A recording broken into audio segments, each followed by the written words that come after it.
This is the Talk Show America Show. There's the place where we learn to stand tall as we all pledge allegiance to our flag on the wall. Whatever happened to in God we trust, I know those words still mean something to most of us. Where's the voice of the majority? Can someone please tell me? Where's my country? Where's my country?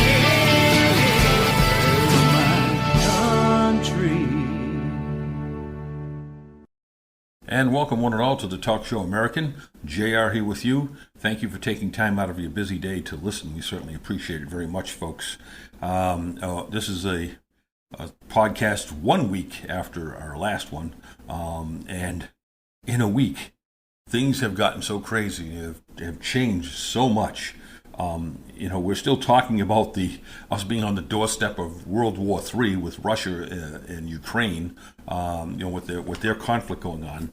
It's amazing. It really is. When you think about it, when you think about all the things that are going on, you sit here and shake your head because you're just wondering, what is going to happen that's going to trigger something worse than what's already going on. For many of you, obviously, you've been following this because it's been basically the lead story in all the news all around the world. But now, one of the things that has happened, significant things that happened, is that the Russians took a nuclear power plant in Ukraine during a battle. They shelled it, and then they went in and took it. It was on fire, but it's since not on fire anymore. The fires were put out, and it at least according to the official report anyway, there's no danger of radiation leaking out, and it's still operational. But think about this for a minute. They took out this nuclear reactor, or they took it, by force. One of the things that happens, and a lot of people don't know this, but over in Europe, they rely a lot on that reactor provides about 30% some estimates about 30% to 40% of the power that goes to Europe. They don't rely so much on other factors. So this is something that certainly could cause big problems for the European nations if the Russians control a power plant that basically controls about 30% of the power that goes to that country. This is a substantial problem for the Europeans. So how they're going to react is anyone's guess. But because that's something that just happened a couple of days ago, and so far no one's had any big reaction to it. What are you really going to do? But it's interesting to see how this came about and what is going to go on when the time comes, folks, because at some point in time, depending upon how advanced the Russian army gets in Ukraine, how far they go, this could be a factor if they're controlling all the power or a good margin of the power going to other European nations. It's amazing that had happened, and in this case, there hasn't been any problem, problem with the power plant so far. It's operating and it's not leaking radiation. At least that's what the officials are telling us. So that's a good thing. But it's the danger of this power plant being in the hands of the Russians is basically that they can shut it off or put it on anytime they want. This could obviously affect all of Europe or a good part of it. So it's kind of amazing to see these things going on, and still it's kind of like, we're calling it, the State Department now was at first there was a notice that came out of the U.S. Embassy in Kyiv had said it was a war crime. That got taken off and pushed aside and by the State Department. But then later on, Psaki is saying that it's a war crime in a press release. It could be considered a war crime. So it's amazing how much jumbling around right now is going on and everything else. Now you'd think that with the sanctions that have been placed on Russia, which rightfully so, they should be. You think that the sanctions have been placed on Russia would be a big part of it, that the oil and gas coming out of Russia, that would be cut off. They would be not be able to. No one would buy it from them. No one would take it from them. But that's not what's going on, folks. We're still getting oil to this day from Russia. Now I know the prices are way up there, and everybody's having a hard time, and the administration is blaming it on Russia. But folks, the prices have been going up for quite a while before this conflict even came about. So. It's not Russia per se. It's that's a factor. There's no doubt about it. But it is not the only thing. This has been going on for quite a while, and one of the reasons why this started happening, in my opinion, the biggest reason is because of all the domestic oil production that we reduced or cut off completely. And you know what happened when Biden came into the presidency? One of the first things he did was kibosh the Keystone Pipeline. Now, Keystone Pipeline, still in construction. So yes, is that going to, if we start that up again, is that going to drop our prices in oil right away? No.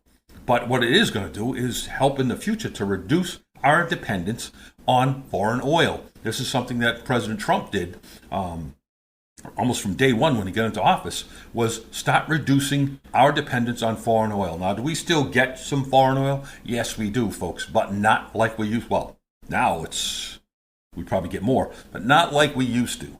And during the Trump presidency, it was reduced so that we would not have this problem. Here we go now with a problem with Russia and Ukraine, and if we get involved somehow, what's going to happen. The Russians are basically going to cut it off completely. If they do, that create. You think the prices are high now. Wait till you see what happens when that goes on. So it's a game being played here.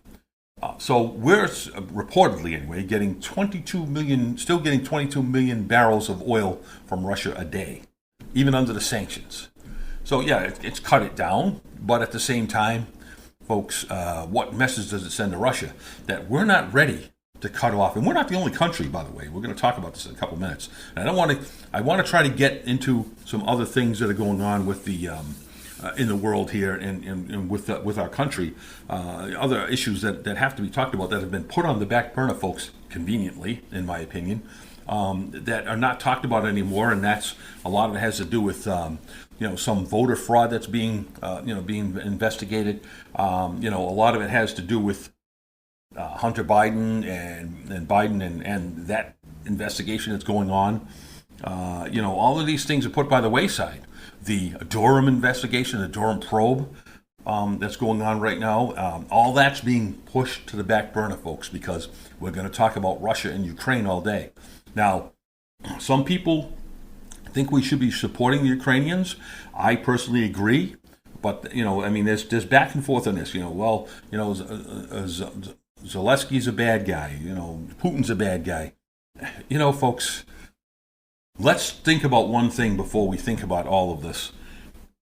The people in Ukraine, the people themselves. Maybe Ukraine has a corrupt government, and from all reports, kind of seems like it. Maybe that's the way.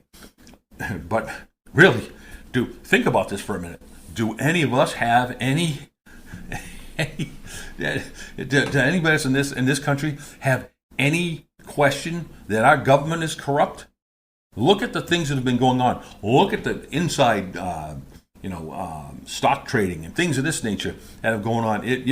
No one, you can sit there and call this government in Ukraine corrupt, but really, if we were really to take and investigate the whole Senate, the whole House of Representatives, the whole, Washington, D.C., the whole organizations over there, I think you would find that we'd probably put those people to shame. And We all know it's been going on for a long time. We don't want to, we want to pretend that we don't see it or we don't really want to know. No, who wants to think that our government is corrupt? Who wants to think that, your voice doesn't matter in the United States? But we're getting to that point. You know that and I know that. And unless you think a certain way, right away, they want to ban you from social media. They want to ban you from here. They want to ban you from there. And, there are some things that I think, cross the line, and I think you've got to be careful. But at the same time, folks, because you have a different opinion than someone else, it should not mean that you can't be heard. Well, you can't be heard because you're not pro-abortion. You can't be heard. We can't listen to you. You're a Christian. We can't listen to you. You can't say this. You can't say that. This country was not founded on those principles, and unfortunately, that's where we're going. And a lot of that's being pushed to the wayside now with this Ukraine-Russia conflict.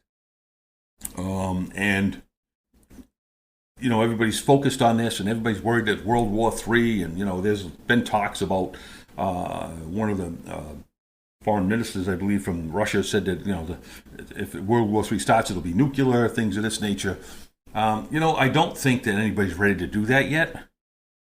However, as I said earlier in the beginning of this thing, going to the, taking a nuclear power plant that powers a good part of, a good part of Europe, is how you control this. Because, if you don't agree with these people, they'll just say, well, you know what? The Russians, say, well, you know what? We'll just shut your power off. You won't have any, at least not any. You probably have some power you generate yourself, but you won't have the power that you need. And there'll start to be blackouts, and the times when you can't have the lights on, all this other stuff, and the countries are going to end up caving in the long run. This is how this can happen, folks. When they control the energy, they control everything. Say what you want, but it's true. If they control energy, oil, so far, gas, and now nuclear power plants, at least in Europe anyway, how, it's going to be very difficult for the Europeans to resist or to fight back, because if they, they can say, well, you don't agree with us, boom, you're all done. We're shutting you off. Click, all done. Until you agree with us. This can happen. And like I said, there are probably, and they probably obviously have some generation of power in their own countries. But when you're getting 30% of your power from a nuclear power plant, that big 30% cutting off, that's a lot. That is a lot. So,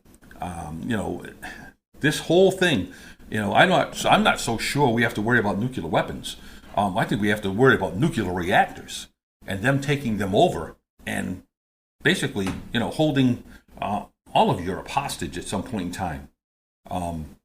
Now, some of them have gotten off the nuclear and they've gone to the gas that comes from Russia. But there's the point too. If you decide, hey, you can't do this to Ukraine or another European country or another satellite country that used to be in the Soviet Union at one point in time, you can't do that to them. All they have to say is, well, you know what? Let's see. They get like 50% of their power from gas from Russia. Click. Guess what? Now you've got to worry about that stuff. So it's almost like they're going to hold them hostage somehow. At some point in time. This is, in my opinion, why they're focusing on those places, the nuclear power plants. They can. I mean, it makes it a heck of a lot easier.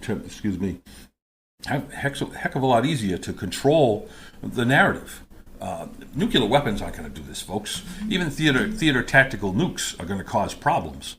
But if you can take over a nuclear power plant without obviously destroying it and causing radiation leaks, over there, because they use them a lot, you've got basically a lot of countries in Europe by the gonads in plain English.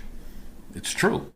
So the warfare here, in my opinion, I'm not so much worried about nuclear, at least at this point in time. Nuclear weapons, as far as intercontinental ballistic missiles go, things of that nature, I'm not really worried about that so much, as I am saying that these people, what they're doing, the Russians, the Russian government, Putin, what he's doing is, he's securing the energy. You secure the energy, You get the switch, you can decide. Okay, boom, shut off, put on, certain time. This is when you're going to have energy, and this is when you're not. Until you either comply, how can you repel an invasion if you have no power, if you have no gas? And I'm talking about gas, not liquid gasoline, but gas, natural gas.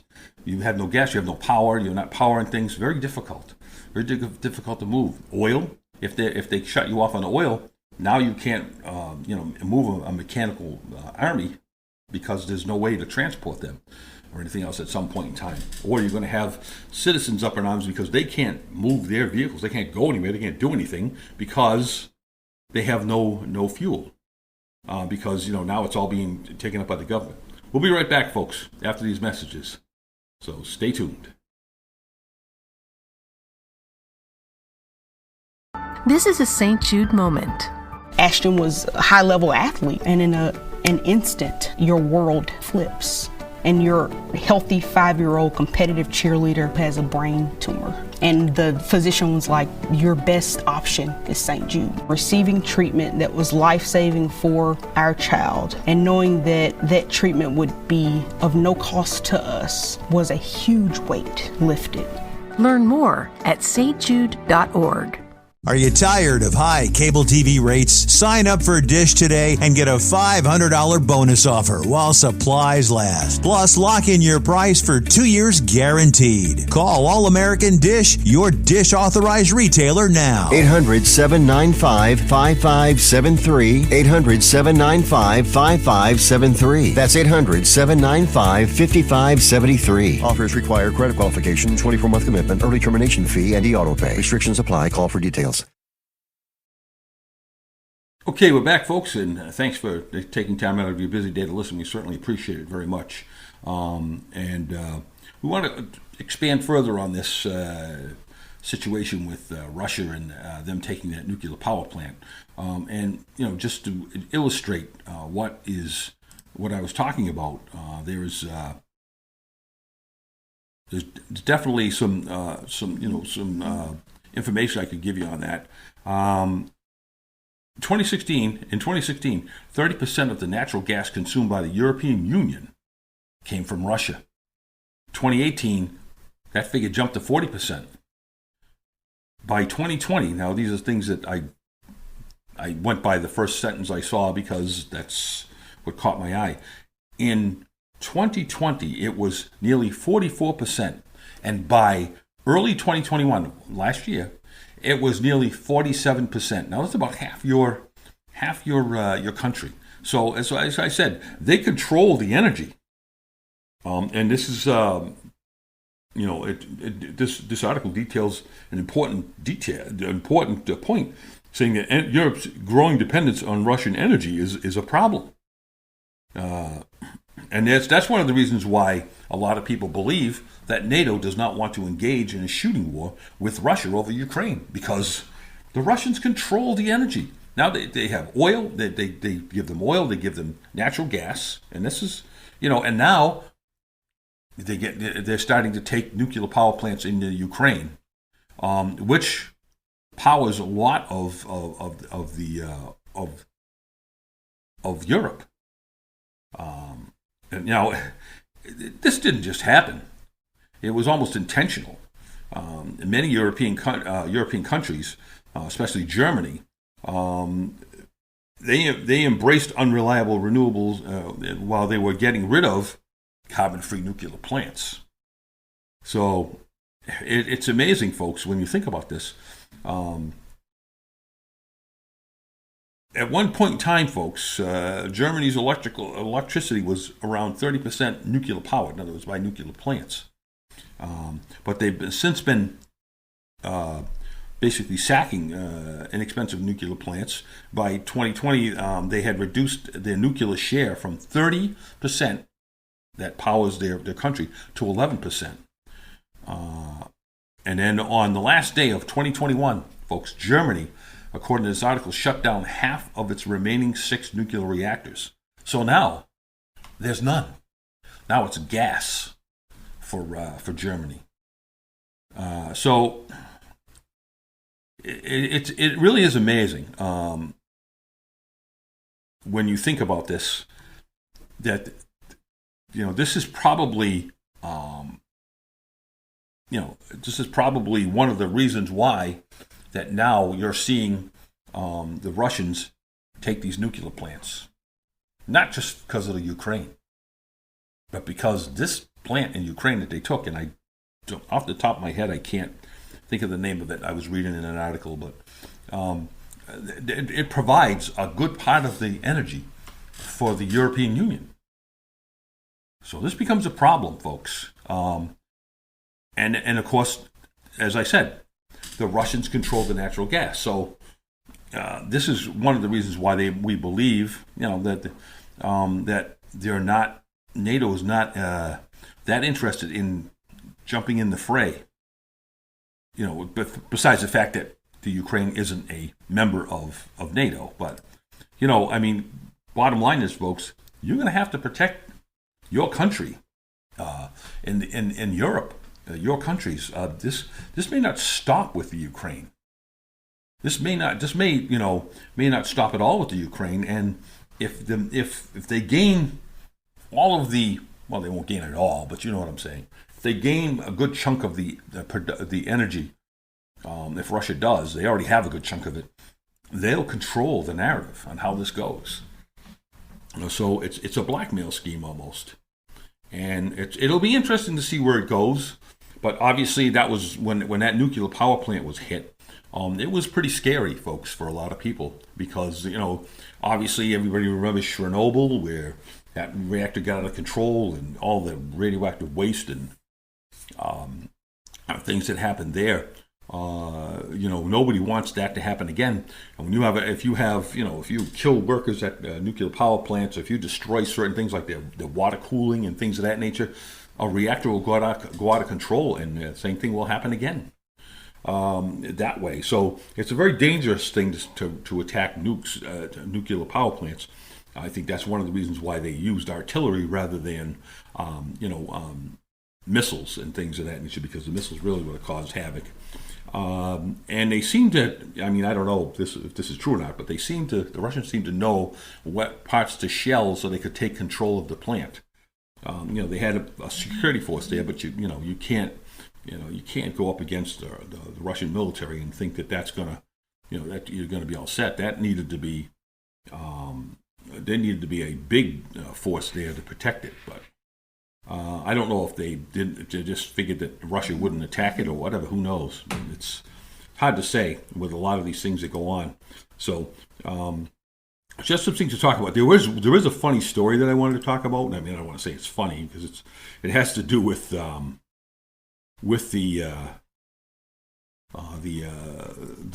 Russians in Ukraine, and how long it was been taking them to do anything.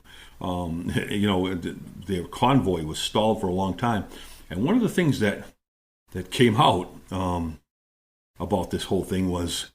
One of the reasons why that the convoy was stalled, at least according to some reports we had, was cheap Chinese tires that were, they were like Michelin knockoffs. Where the reason why this the convoy was being stalled so much was because the tires couldn't take the terrain, because the road that they're on and everything else was kind of rough. So it kind of, in a way, it's kind of comical. I don't want to downplay the Russians invading Ukraine. Believe me, folks, when I say this, but it is funny to think that cheap Chinese tires may have contributed to the Russians' convoy not moving very quickly. And stalling it on several occasions. So I thought that was something worth mentioning because this whole invasion, folks, it's just so crazy. It's like there's reports of the Russian soldiers just giving up. Russian soldiers, there's reports that they punched holes in fuel tanks so they'd run out of fuel and everything else, and several Russian soldiers just giving up. They don't really want to fight.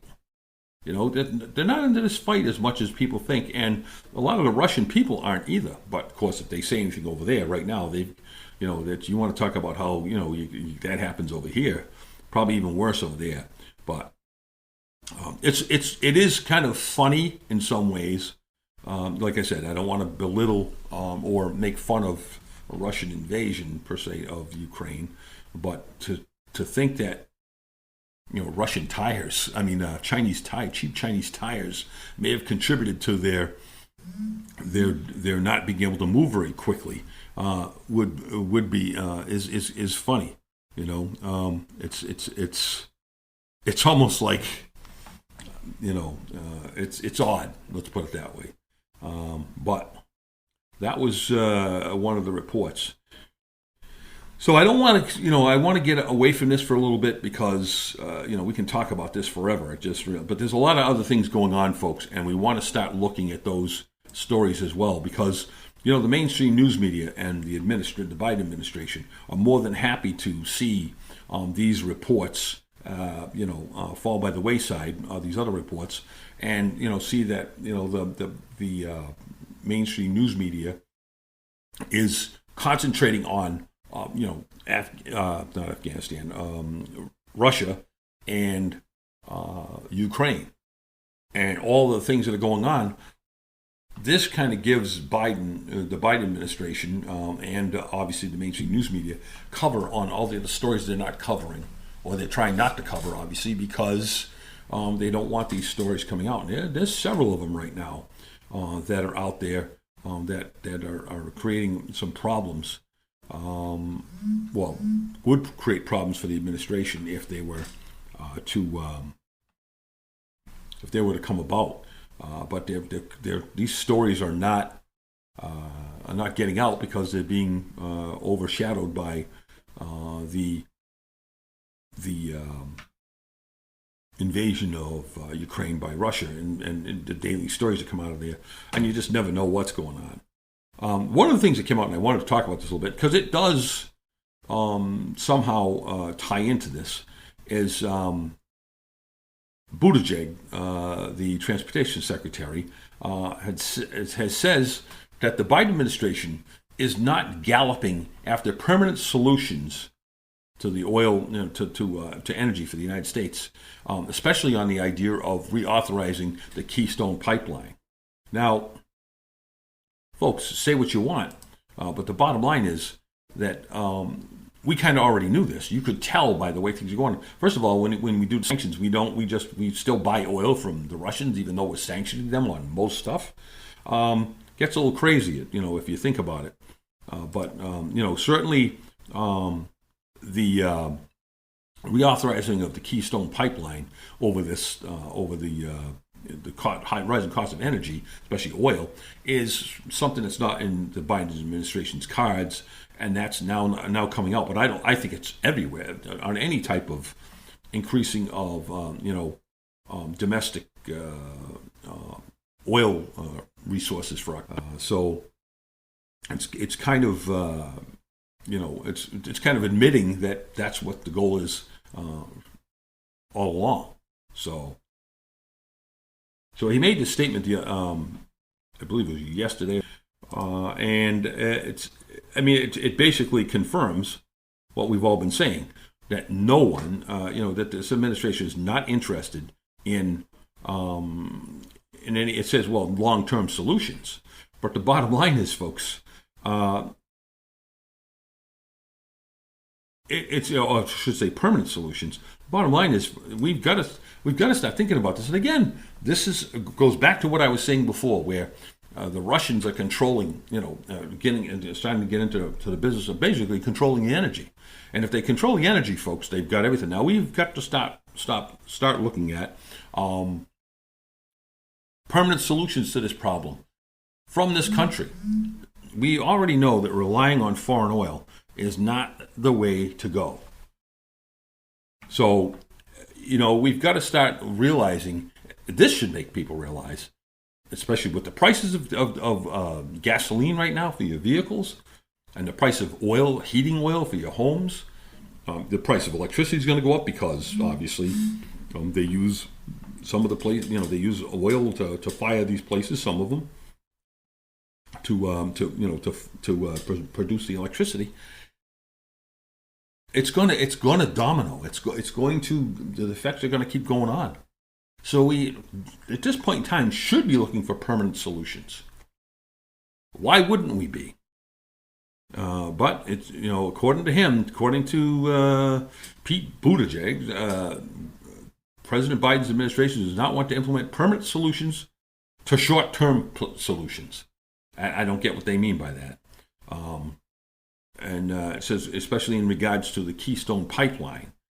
Well, folks, again, if we don't start looking at how in a year, couple of years, we can be free of this, of this oil, this foreign oil, we're going to be in the same problem again if something like this happens again. It's got nothing to do. It doesn't have. I'm not saying it has nothing to do with it. It has something to do with it, but it does not. It's not the main crux of the problem. The Russian oil is not the. Because we got into this, into this the Ukraine conflict and Russian conflict as far as sanctions go. That is not causing the prices to rise. So what they want to do here, folks, in the long run, and I'm going to tell you this right now.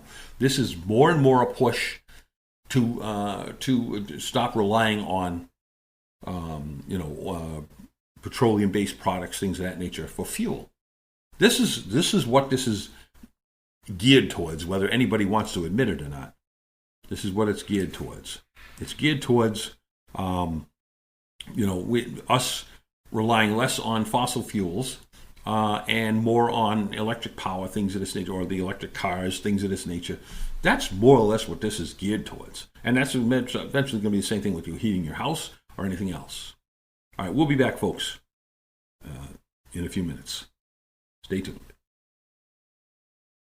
Are you 60 plus and love to travel? Introducing the Senior Travel Discount Network, brought to you by Low Cost Airlines. Call us anytime, day or night, and save up to 75% on your airline and hotel reservations. We can help you save a ton of money to fly almost anywhere. We have inside discounts on over 500 airlines and 500,000 hotels worldwide. And when you call and mention the discount code 60 plus, we'll give you an extra free night with your qualified air and hotel reservation. Now you can get the best prices on air and hotel reservations with your phone. We make it easy and fast for you to save money and book a trip. Remember, call the Senior Travel Discount Network, mention the discount code 60 plus for your free hotel night with your qualified reservation. Call now. 800-643-3049. 800-643-3049. 800-643-3049. That's 800-643-3049. Alana was diagnosed with Hodgkin's lymphoma, and it's cancer. As a parent, when you're told this type of news, you're going to do whatever you can do for your babies. When we got to St. Jude is when I realized that, no, you're not going to get a bill for anything. I don't have to worry about it. They're saying we're going to help save her, and we're not going to charge you anything. This is what we do. St. Jude Children's Research Hospital. Finding cures, saving children. Learn more at stjude.org. You're listening to the right, Talk folks, Show America Show. Thank you for taking time out of your busy day to listen. We certainly appreciate it very much indeed. One thing I wanted to mention before we get too far along is the new blog is up, folks, on TalkShowAmerica.com. That's TalkShowAmerica.com. Again, that's the new blog. It no longer redirects to TalkShowAmerica.blogspot.com, which you still can go to and still has content up there, and it refreshes on a regular basis. But the main blog now is, obviously the Talk Show American at TalkShowAmerica.com, not TalkShowAmerican.com, but TalkShowAmerica without the N.com. And check it out. You can email me, JR, the letter J, the letter R, at TalkShowAmerica.com about the show, about the blog. Just if you want to say hi, whatever. We appreciate those of you who follow us on Facebook, We appreciate those of you who follow us on Twitter, especially because our main base for the social media is Twitter. Right now, we still use it. There are a lot of others, but unfortunately, there's so many others, and I've got to try to get those all set up, and they're all set up, but I've got to get those all to where people can see the different places they can go. Because I know some people don't care for Twitter, some people don't care for Facebook. I understand that, and I understand why. Certainly, there are many times and many good reasons why you don't. But so that's the new things that have come out with Talk Show America. As I said, TalkShowAmerica.com, TalkShowAmerica.com for the blog. And if you want to email me, JR, the letter J, letter R, at TalkShowAmerica.com. And more than happy to read your comments, and more than happy to email you back and go from there. Like I said, good and bad, pro and con. We have no problem with getting the cons as well, because we know we're not perfect all the time. Now, I just talked to you about Buttigieg talking about not the Biden administration really doesn't want to gallop after permanent solutions, especially on the idea of reauthorizing the Keystone Pipeline. But also, folks, what came out from that whole interview is us possibly, with this Iranian deal, this new Iranian deal they're working on, with us possibly getting oil from Iran again. He said, again, Buttigieg says this is buying oil from Iran is on the table as the Biden administration imposes restrictions on domestic drilling. Again, we come back to this again. It's getting to be kind of odd that we're in an energy crisis. We are right now. We're basically the prices are going up, and people it's hard for people to afford this. I saw some price tags from some places in the country that were like $7 a gallon. That's utterly ridiculous, folks.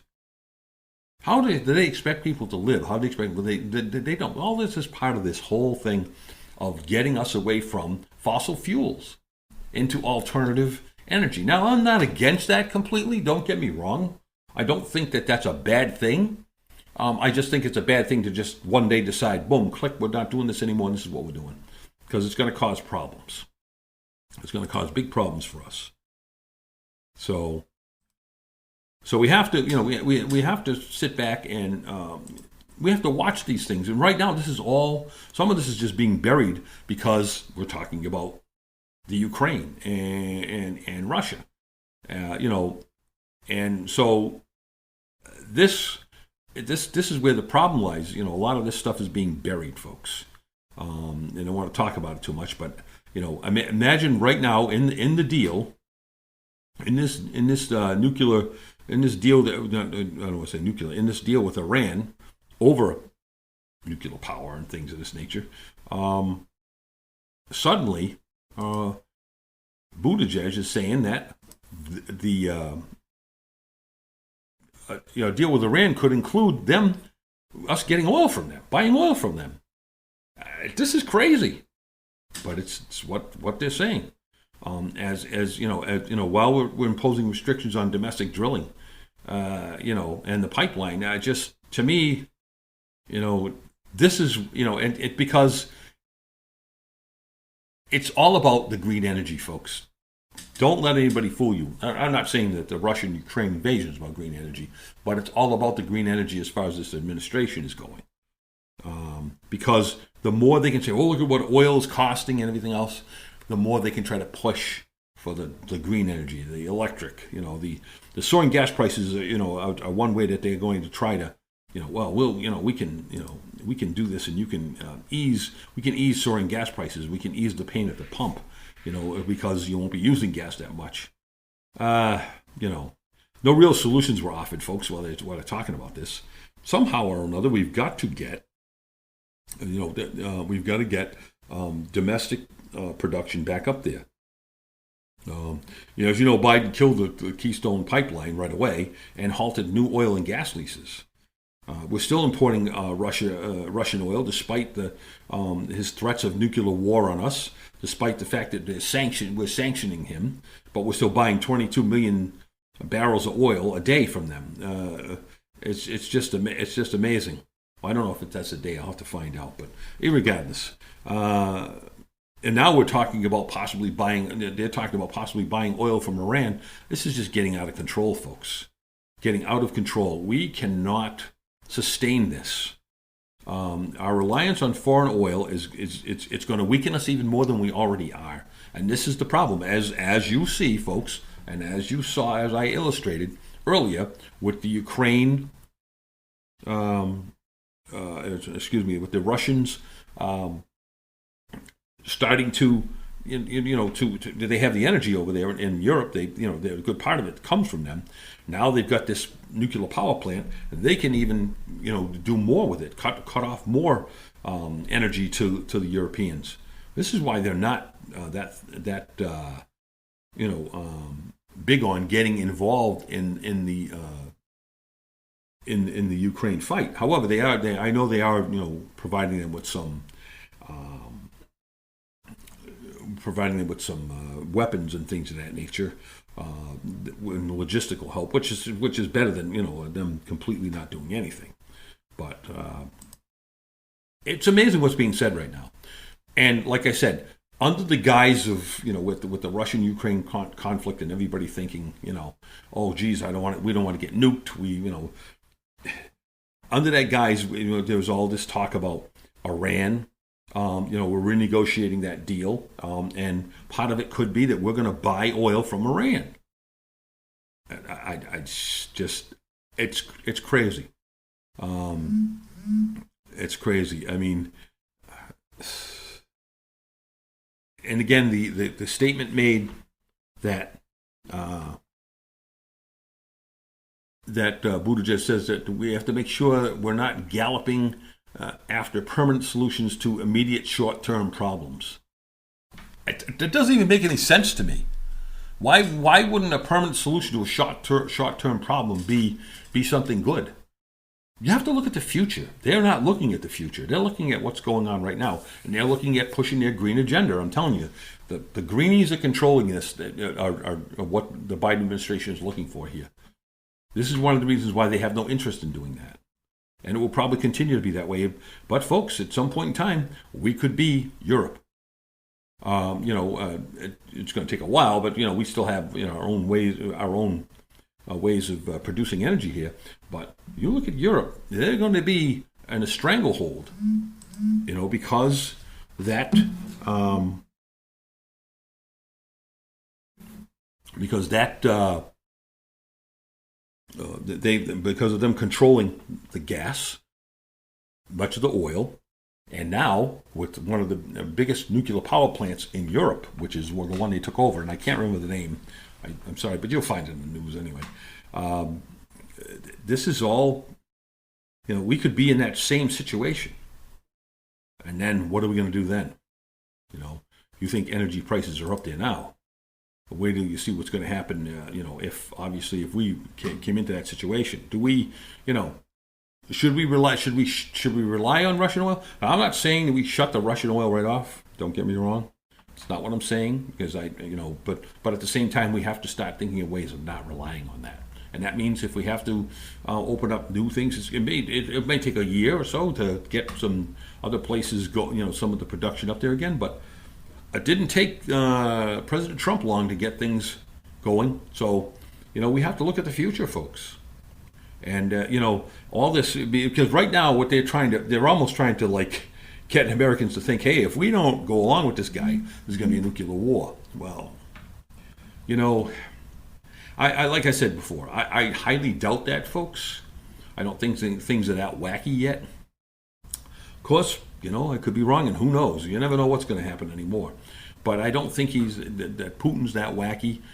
Certainly, what if you have a nuclear war? It's gonna be all-out nuclear war, World War III. It's not going to be just certain areas.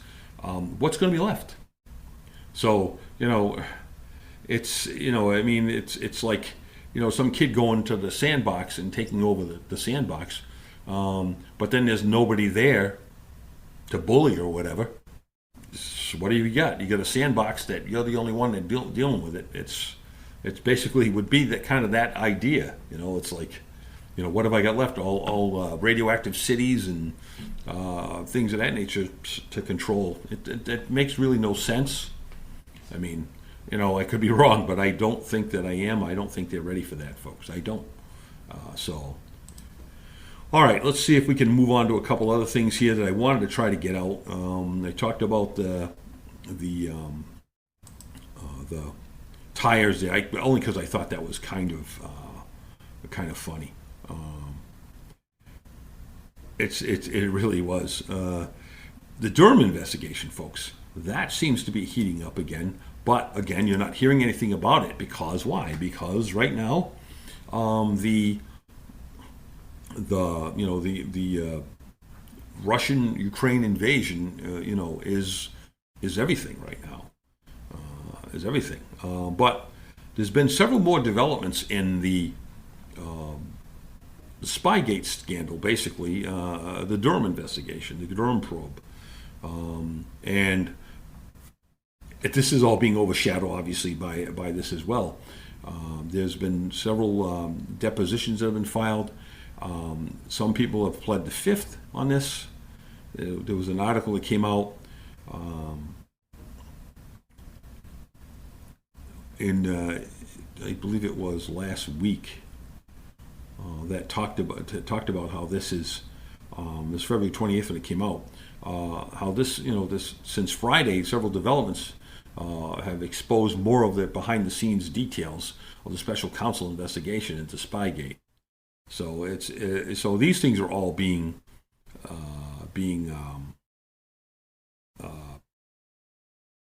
overshadowed by, again, the Russian Ukraine invasion. That's all being overshadowed. This is all being overshadowed by that now. So it's amazing what's the things that are going on. You almost, I don't want to say it's obviously not. Well, hey, Putin, do this so I don't have to worry about this Russian probe, the Russian probe in which Hillary Clinton obviously is in the middle of her campaign. But it's almost like that's the case. I don't think that that's really true per se, folks. But there's been a couple of more subpoenas issued. I don't want to get into this too much but if you can find this article on Federalist.com. It's a good article, and it talks about 4 new things that we've learned from the special counsel investigation. So that's one thing that you might want to take a look at. It's the Federalist.com. And if you look at the 4 new things learned from the special counsel investigation. An Arizona study recently just found, folks, that 200,000 ballots counted were with mismatched signatures. There's a few other things. Another Wisconsin voting probe that's going on, that's behind the scenes. I didn't realize I'm running out of time here, so I'm going to end up having to say we'll wait till next week to talk about these things, folks, or I'll do it in the JR's Take if I get a chance. I want to thank you for taking time out of your busy day to listen. We certainly appreciate it very much, folks, indeed here, folks. And don't forget, TalkShowAmerica.com. TalkShowAmerica.com for the blog. And we appreciate very much you going there. Also, if you want to email me, jr@TalkShowAmerica.com, the letter J, the letter R, @TalkShowAmerica.com. Have a great day, folks. Stay safe. Have a great week. And if anything big comes up, we'll get out the JR's Take. We'll tell you all about it. Thank you. Have a great day. You're listening to the Talk Show America Show. God bless America. Land that I love. Stand beside her and guide her through the night with the light from above.